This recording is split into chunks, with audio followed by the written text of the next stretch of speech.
Back with Cooking Chronicles for Sunday's dinner. This is Yellowstone cheese grits.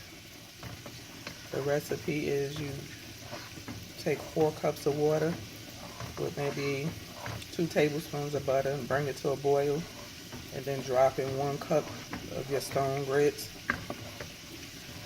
Turn it down, let it simmer until the water boils out, and then add in a 1/2 cup of milk. Stir that, let it simmer for about 10 minutes, then add your other 1/2 cup of milk.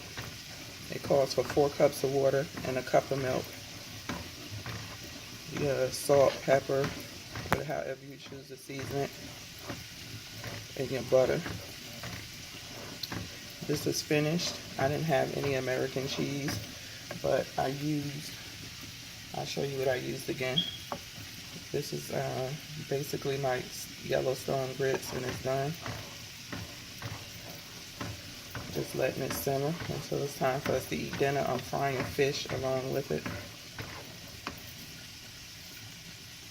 Here's fish that's cooked already.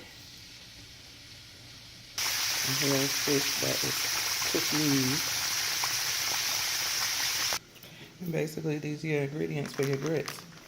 I get mine from Sprouts, so this is yellow corn grits.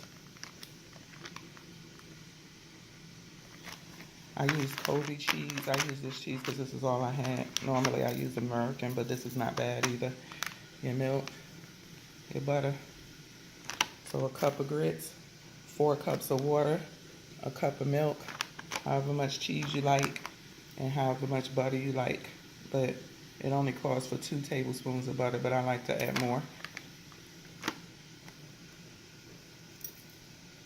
That's your cheese and grits. Your cheese grits.